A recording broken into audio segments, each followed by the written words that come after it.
Je voudrais à l'entame de mon propos exprimer l'immense plaisir qui est le mien de présider les travaux de la 5e session du Comité national de pilotage du projet de financement des filières agricoles au Mali inclusif.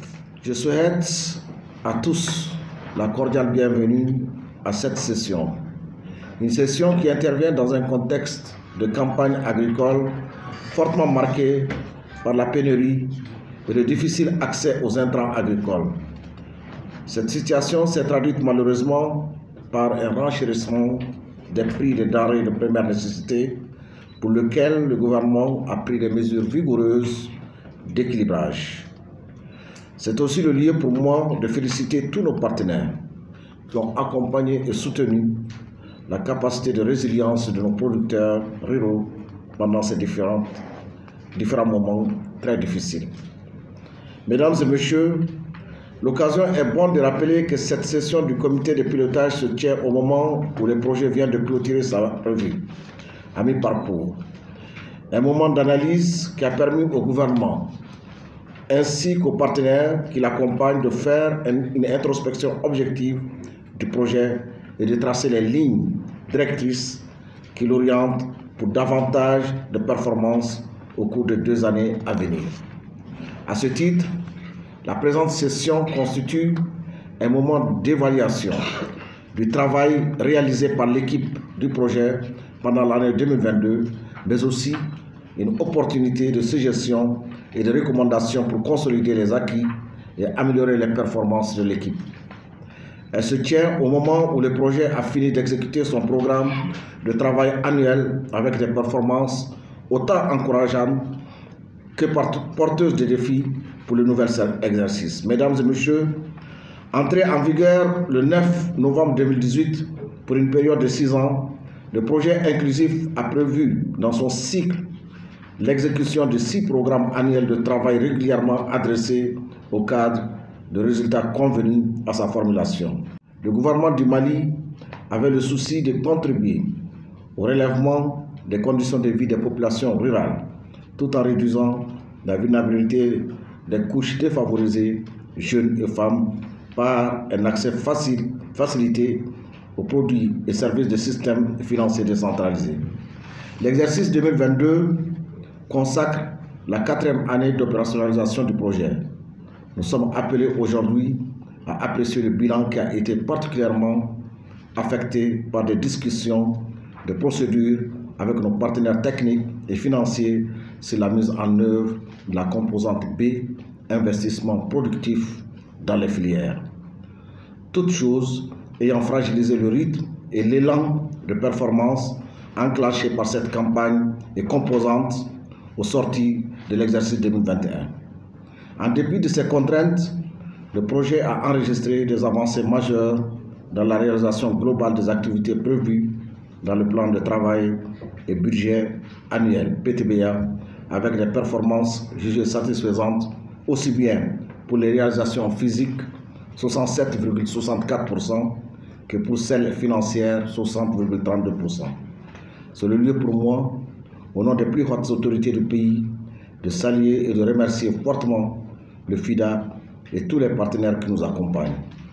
Mesdames et messieurs, le projet inclusif en 4 ans, sur un cycle de 6 ans, a atteint des résultats fort encourageants. Dans les 5 régions d'intervention, à savoir Kaye, Koulikoro, Sikasso, Ségou et Mopti, 8135 groupes démunis pour un effectif total de 247 224 membres ont été accompagnés avec 78% des groupements de femmes. Le taux de réalisation de cette activité par rapport au PTBA au 31 août 2022 est de 165%. Le montant total des prêts accordés au groupe démunis par les SFD est évalué à 7 356 777 990 francs CFA, dont 55% alloués au groupement de femmes.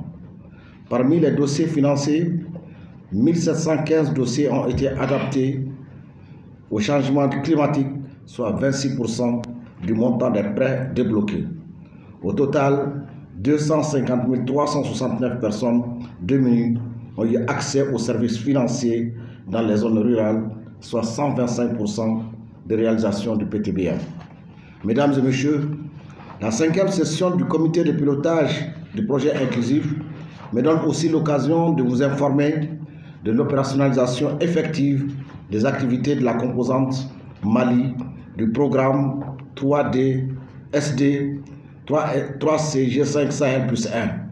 Fondé sur un partenariat avec la FAO et le PAM, l'exercice 2022 a permis d'avancer vers la réalisation d'une série d'activités en dépit des difficultés inhérentes à l'articulation de la mise en œuvre des projets entre le maître d'ouvrage, maître d'œuvre et maître d'œuvre délégué, inclusif, FAO, PAM et ONG nationales.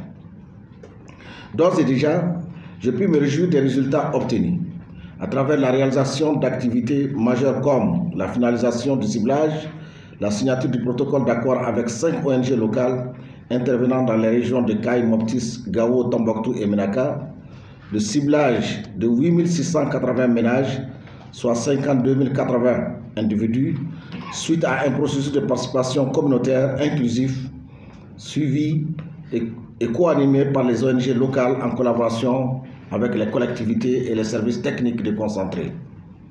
La distribution de 2883 kits agricoles aux petits producteurs vulnérables et la réalisation de 16 planifications participatives communautaires dans les régions de Kaï, Koulikoro et Tombouctou.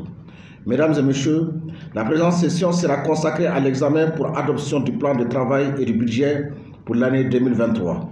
Elle sera aussi l'occasion de valider les rapports narratifs et financiers de l'exercice finissant, de formuler au besoin les observations et commentaires qui permettront d'améliorer les performances jusqu'ici atteintes par l'équipe du projet inclusif 3D SD 3C. Mesdames et messieurs, je ne saurais terminer mon propos sans témoigner toutefois toute la gratitude du gouvernement et du peuple malien à l'endroit du Fonds international pour le développement agricole FIDA pour son accompagnement. Ceci témoigne une fois de plus de l'intérêt qu'il accorde spécifiquement au développement des populations rurales, à l'amélioration de leurs conditions de vie. C'est sur ces notes d'espoir que je déclare ouvert les travaux de la 5e session ordinaire du comité de pilotage du projet inclusif. Plein succès à vos travaux. Je vous remercie.